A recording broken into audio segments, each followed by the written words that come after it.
Welcome to the Tula Ananda podcast, where we talk all things whole life living, blending Ayurveda, ancestral wisdom, and a modern approach to well-being. I'm Elizabeth. And I'm Devon. We're here to help you bring balance, vitality, and a little bit more ease into your everyday life without the overwhelm.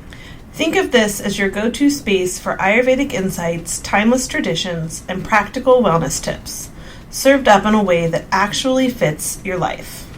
So grab your tea, get comfy, and let's explore how ancient wisdom and modern living can come together to help you feel your best. Welcome to Tula Ananda. Let's get started.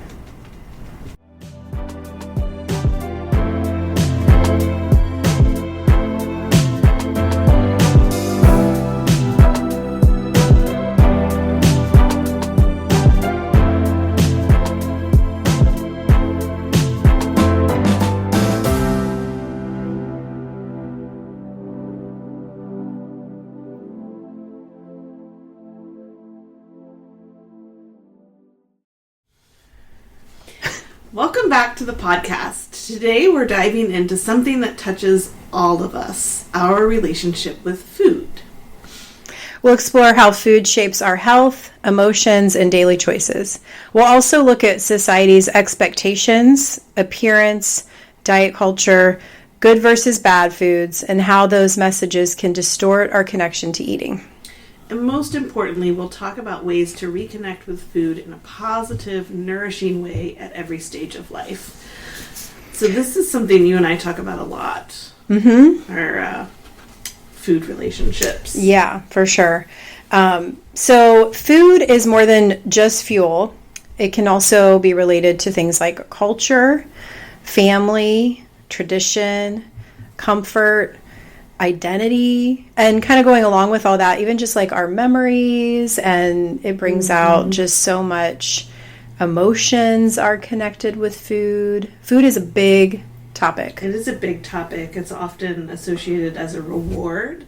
Let's go have we're going to have a party. Let's have delicious food. Oh, you graduated. Let's go out to dinner. You got an A on a test, That's how it was in my house anyway. It was very much a reward.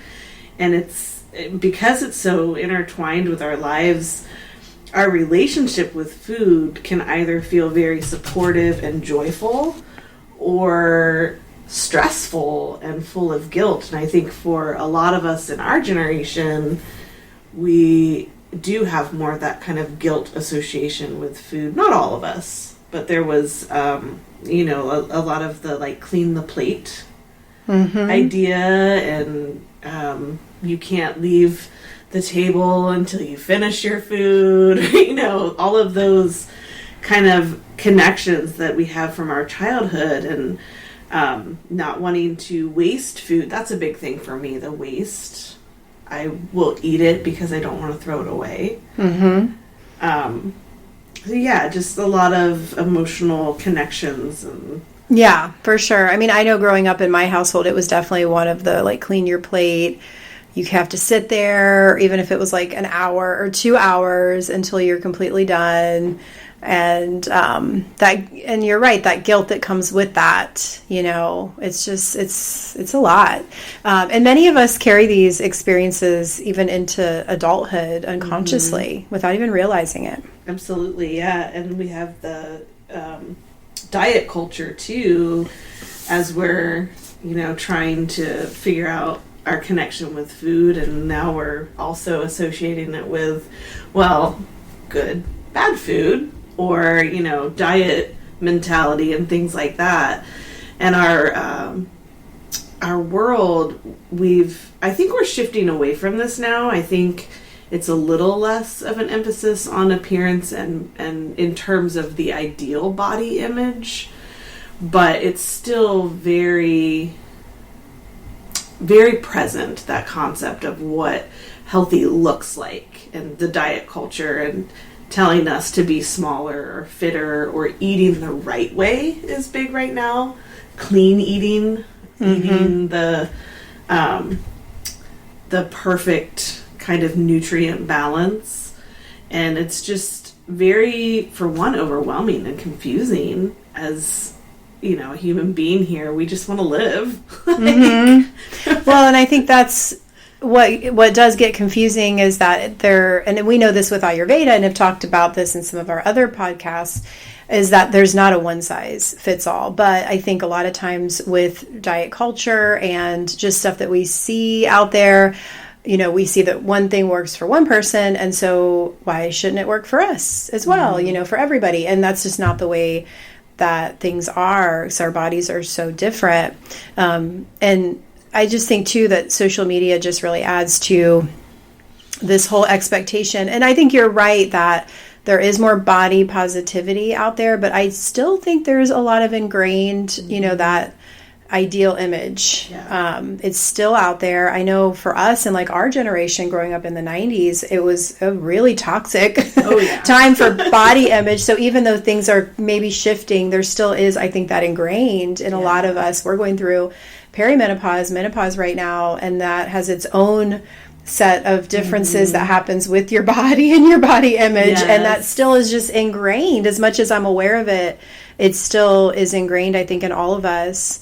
But yeah, that whole social media, aspect that there's perfect meals that we all should eat, body image, wellness trends that are out there. Wellness trends are just exploding because we have everywhere. So much access to information, which can be good, but again, it can be too much. And what do you pick out of all these things? It can make us feel like what we eat and how we look are never enough. And then also going along with that social media thing, there's that and finding, trying all these different things and trying to find something that fits for you, and then feeling like you failed when you see, like thousands of people have succeeded eating this way, and then maybe you don't, and you're like, well, what's wrong with me? But really, there's nothing wrong with any of us, and this shame and guilt and confusion is just that there literally is no one way for anybody to eat. Yeah. What I eat is going to be different than from what you eat, and you and I eat pretty similar. Yeah, I mean, balance looks really different for everyone, but I think even within our own diets that are similar, there probably are still some slight differences. Yeah. Like, I know, for example, you eat pickles all the time. I love pickles, but I don't eat them all the time. There are still going to be some differences in what we have for breakfast and things like that. So, health is really individual, which is why I love Ayurveda so much. It's more about each individual person and their own unique constitution. So I think that when we look at diet and food from an Ayurvedic standpoint, it can really clear up a lot of this confusion, guilt, all of these things. And so that's what we're going to talk about today. It really does, and it's more about balance than calorie counting and all of these. And what foods to eat. What good versus bad food, and just balancing what you're eating. So let's talk about what happens when our relationship with food is not positive. Because this is, I know you and I talk about this a lot, and I've shared with you my relationship is not necessarily bad with food, but it is things like I do feel like I need to clean my plate, and I'm not necessarily hungry at that point, but I do love some tasty food, and if it's good, I will definitely finish it. And growing up, we were not, poor to the point that we didn't have food, but there were a lot of times when there was not a lot in the refrigerator. And so when we had those good things, I always felt like, well, we have to eat it all right now because it might not come back. And so for me, it's like trying to tell myself, there's not going to be a point where you're not going to be nourished. You're going to be fed, and you don't have to consume all of this right now. And it's very hard because it's, as a child, you just really, you're soaking up all of these ways to be, and it's just hard to break that pattern now that I'm 46. Yeah. Well, I think a lot of this too could even be put into the category of even a little bit of generational trauma with food. Like, I know not that far along in my ancestry, my great grandparents, even my grandma, they grew up in Kentucky and they were growing their own food. They didn't have a ton of money. And so there was this feeling of we need to eat when we have the abundance, and they canned and everything and got ready for winter. That's only like a generation or two back for me. And so a lot of this does get passed down. When my mom passed it down to me, even though she didn't have as much of that experience, her mom told her that, and it just keeps getting passed down the line. But Ayurveda will tell us, eat until you feel satisfied. Yes. And that's it, Eat until you're full. Eat until not even full. The first burp, right? The first burp. Like 2/3 full. And for a lot of people, full means overfilled. Like you get to that point where you feel the food backing up and you're like, okay, now I'm full. But it's actually not. Yeah. In Ayurveda, it is, it's your stomach is 2/3 full. There's still air in your stomach. That's why I don't even like the word full anymore. Yeah. For me, it really comes down to satisfied. Like, are you nourished? Are you, there's a point after that where it's too much. And we can have too much of a good thing, Definitely. For sure. So physically, what happens to the body, when we do eat in patterns that maybe aren't the most healthy, it can lead to cycles of restriction, or on the flip side of that, overeating. And then, you can also experience things because of this, like digestive issues. And even these digestive issues might not necessarily be the restriction or the overeating, but even just how you're eating your food. Are you eating more slowly, mindfully, really? What are you thinking? Yeah.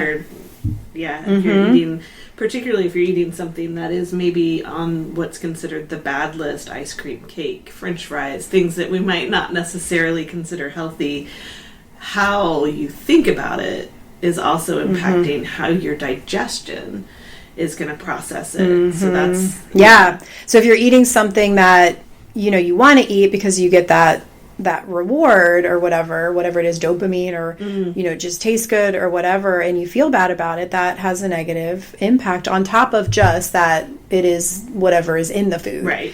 Yeah. So, but also we can experience things in addition to these digestive issues like nutrient imbalances and things like that. Yeah. That's a good point too. Yeah. The nutrient, which is what the goal is. We just want our nourishment.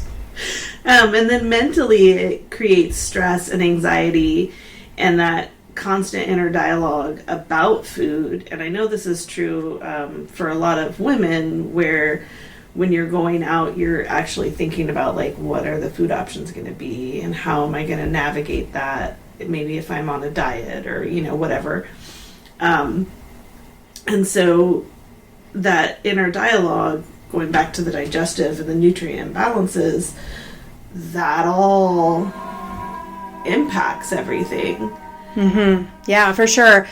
And one thing that Ayurveda teaches us too, and I'm sure we'll talk more about this in this conversation, is that some of the things that we think of as being healthy, like if you are thinking, oh, it's lunchtime, and you're trying to do your best to eat healthy, some of the things that we consider healthy, like salads and things like that, might not for all dosha types actually be the most balancing option, which gets really interesting. And the thing is, though, if you know what the season is and what your dosha is, it makes it really simple with Ayurveda. It really does. Yeah. But when we do overall rebuild a healthier relationship with our food becomes energizing for us, grounding, and it can be really supportive for our overall well-being. And again, I think it just goes back to that balance.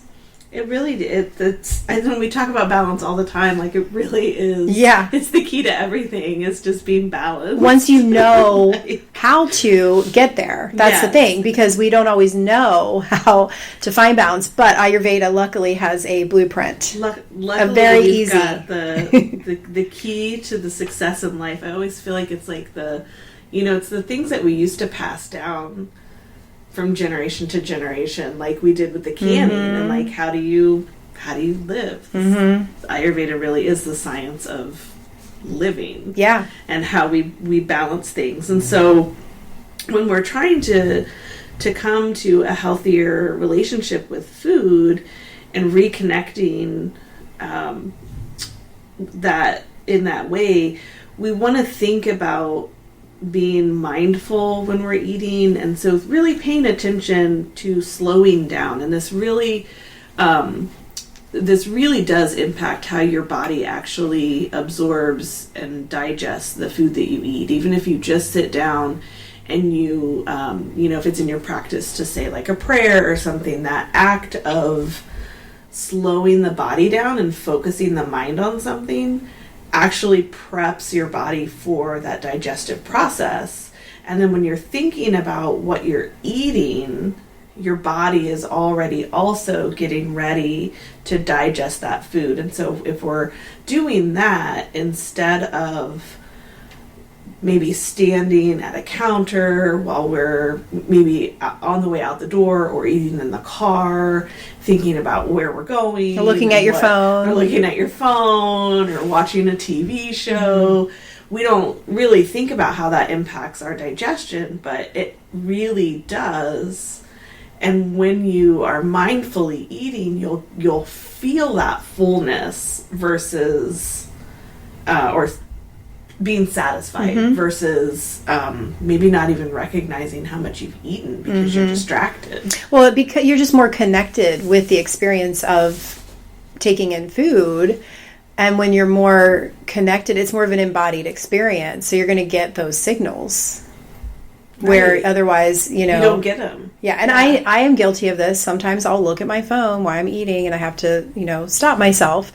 But it's like you're not connected when you're doing more than one thing while you're eating. And that really goes for everything. There's this thing about multitasking, especially in our culture, doing more is better. And but the truth is that you can't really do your brain has to go back and forth. It can't really do two things at one time. Not really. It has to bounce back and forth. You might feel like it.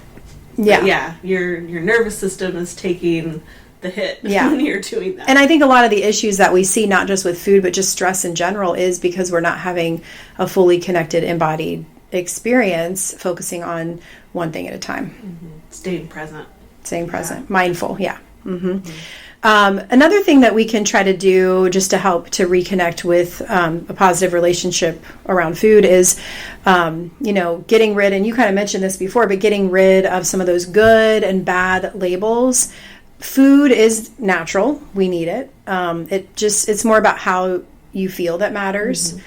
I do think, that there are some conscious decisions that can be made along the way. But overall, if you're going to treat yourself to ice cream one evening or whatever, that's fine. Yeah, do it with a smile on your face and enjoy it. Because if you're going to eat it, you're going to eat it, right? Yeah. It doesn't serve you any purpose to feel guilty about it. No.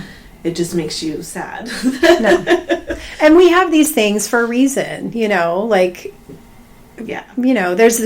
talked about this in other podcasts, but there's the 80-20 in Ayurveda. 80% of the time, try to do what creates balance, eat those whole foods, seasonal foods, and then 20% of the time, is for fun, pleasure, things that, maybe are outside of that 80%, and that's okay. We're humans. Yes, we are humans, and we are meant to enjoy our experience here. For sure. And this is something I'm sure you talk about with your clients. I talk about it a lot with my clients, is that, when you're aware of what your dosha is and what season you're in, and then you look at, okay, so let's say I ate a baked potato loaded with cheese and sour cream and chives, and it was delicious. Sounds really good. It does sound good, doesn't it? And then, but maybe eating that whole giant baked potato for my kapha, not the best choice that I could make.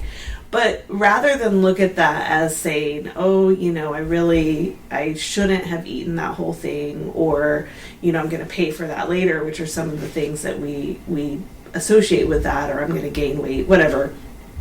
Just saying, okay, I ate a large meal, I consumed a lot of energy, and now my next meal, I need to balance that out. So that Ayurvedic thing is like, okay, what did I just do? How can I balance that? And as long as we're doing that give and take and we're trying to maintain that balance, there's no reason that you can't have whatever food you want. I think that's the beautiful thing about Ayurveda, is that it's not restriction. It's just being mindful. Yeah. The other piece with that too that I think is interesting is that we are wired with evolution to want to feel pleasure. Dopamine, things like that get released when we eat food. So if you are eating something like a baked potato, ice cream, whatever it is, fill in the blank for whatever your thing is, the more that you can enjoy it in that moment and you're allowing your body to enjoy those pleasure signals that you're getting, then you may not feel like you need another hit later. It's kind of like a drug. A lot of food is not completely, from like an evolutionary standpoint within our control. But if we are mindful, and when we do have those moments where maybe we do feel like we're going off the track a little bit, enjoy it. Because the more that you can enjoy it and you can allow yourself to get the pleasure that comes with that, then maybe you won't feel like you need it again right away. And you'll actually digest it better, too. So many reasons why it's good. That's a good point. And listening to your body and noticing how different foods affect your mood, because that's a good point. Whatever nutrients, macronutrients, micronutrients that you're taking in, they are going to impact the type of neurotransmitters in your brain, and your serotonin, dopamine, and whether or not they give you energy. And if I eat a baked potato every day, while that's delicious and has some nutrient value, I'm probably going to start to get tired if I don't balance that out and pay attention to how it's impacting my body. And different foods do affect us each differently. So like I might be able to eat something every day. Like peanut butter is an example. I can pretty much have peanut butter every morning in my yogurt. Doesn't mean I always do, but I can get away with it and feel pretty good. But my daughter, for example, she's allergic to peanut butter. Yeah. So, but even with putting allergies aside, people have intolerances. Some foods just make people not feel so good. It doesn't mean you're allergic, but maybe it just doesn't make you feel good. Just doesn't fit with your dosha. So there definitely is some autonomy too that can be explored with food. We've already talked about that joyful eating, just allow comfort foods without the guilt, and also just being flexible. So, it's not about being perfect. It's just about patterns over time. I think, again, going back to that 80-20 thing, you don't have to be perfect with every single meal, but, allowing yourself some flexibility and not trying to be perfect or fit yourself into a one-size-fits-all box, because that's not how diet is for people. Yeah. And reconnection is about trusting your body and honoring your needs and letting the food be nourishment and enjoyable versus associating it with those other labels. Just let it be food. So just some things when we're thinking about eating well through life stages, because we've sort of talked about how that can be different for individuals, but also how does this look different throughout life stages, because it definitely changes for a lot of people. So, what you ate when you were younger might not be the same, as when you're in midlife or even older. Yeah, thinking about being a child, a teen, an adult, pregnancy, menopause, aging, we have all these unique needs, and also our emotional connections to food change, as well as our needs. And so thinking about, as a kid, you're growing your body and your bones and your brain, and it's definitely different than where we're at in a perimenopause state, where we don't need all the same kind of building blocks. We're not building, we might be building muscle. Yeah. A lot of it's maintenance at our stage, Yeah. Yeah,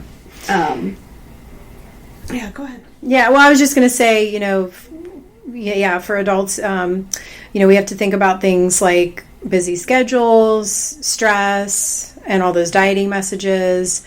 When you get into like later years and your digestion will change even more. I'm not there yet, but I have heard that, you feel full a lot quicker. That's one thing I've heard. Your meal times might shift. Your overall energy balance might shift, and, you may not have that overall same feeling of joy in foods that you had before. Yeah, so, as your taste buds shift as you get older too. So the things, may genuinely taste different Yeah. So I just think that at every stage, the goal is still the same, just trying to eat in a way that supports overall balance, health, and happiness. I agree. It's also important to point out that our needs, like we've said, are really unique. Even as we move through all those stages, child, teen, adult, what's healthy for me is not going to be the same as what's healthy for you, and it's not going to be the same as our listeners, because we each have that unique energetic pattern. And so we're balancing energy, right? We take in the food, it becomes energy, we use it to go out into the world. And so we want to maintain that energetic balance. And this is one of the main things that Devon and I work on, that you and I work on when we're creating patterns and are looking at eating patterns of our clients and finding out what works for you, not what works for everyone, because we're never going to fit in the same box. Yeah. It just doesn't work. Yeah, you got to let that go. Maybe something worked for one person. You'll hear these success stories, especially on social media. But, if you try it out, you're not getting the results, it's probably just not the right thing for your body. And I think it's also important to point out that some of these diets, trends that are out there are not healthy for most people. So I think we really need to be cautious when we, are looking at some of these things that are out there. We go through a lot of trends too. We've been through carbs were good. You're supposed to eat high carb, and then no carb, high fat.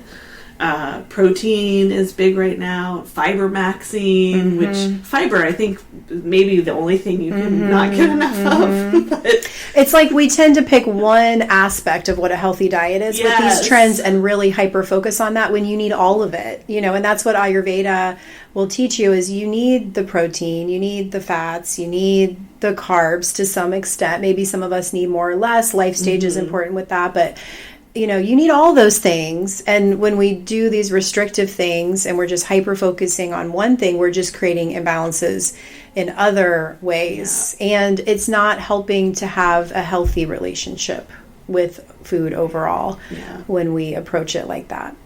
Absolutely. And it's not going to be beneficial to your gut or your digestion to be restrictive like that. Yeah. And I know today with this conversation, we're not diving in depth with the doshas, the constitutions. We've done that in some of our other podcasts. So if you're listening to this and you're still kind of curious, just know today we're kind of just talking more about the overall relationship with food. But you can learn more from some of our other podcasts about the different doshas. I also still highly recommend booking like a consultation with an Ayurvedic health counselor. It could be me or Elizabeth or someone else, because really once you know that will really help to answer a lot of questions and confusion about really what to eat. And I know I've said this before, but really, if nothing else, eat with the seasons, eat whole foods, give yourself that grace though, the 20%, but to the best of your ability, if you eat a variety of whole foods, you'll be getting those different nutrients, and that's really the best thing you can do is eat seasonally and eat whole foods. And it makes meal planning a lot easier when you're when you're not looking at all of the choices. I'm just going to eat with the season. Yeah. It's so much easier. We can do a whole podcast on trying to decide what's for dinner. Yeah. I mean, maybe we should sometime. But it can be really confusing when you go to the grocery store and you see tomatoes in the wintertime and you see watermelon in the wintertime and you see, winter squashes in the summertime. There's like this overabundance of selection, which can be nice in some ways, but it does disconnect us from what is really seasonally available, and it adds to that confusion on what we should eat. It makes it just that much harder to make the decision of what am I going to consume today. It really is simple when you know what is seasonally available. So get a CSA. I think we've said that before too. Yes. Or look, if you don't have the ability to get a CSA, then go to the farmers markets or look up what is normally available seasonally where you live, whatever time of year it is, and that will tell you really what you should be eating. Yeah.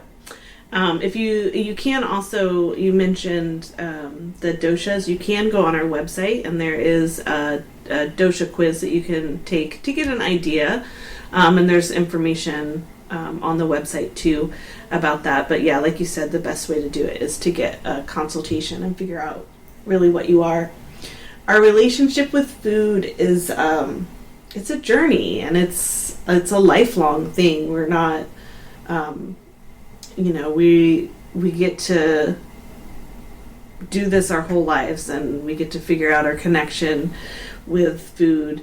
And it's not about perfection, but just like we've been saying, feeling nourished and energized and comfortable in the choices that you make, and taking control away from society and the expectations, and giving it back to yourself to just be nourished. Mm-hmm, absolutely. And when we can let go of rigid expectations and diet culture pressures, we open space for food to be what it truly is meant to be, all about connection, nourishment, and joy. Yes. Thanks for listening today. If this episode resonated with you, share it with a friend or leave us a review. We would love to have your feedback and know what you want to hear about. And remember, you deserve to feel good in your body and in your relationship with food.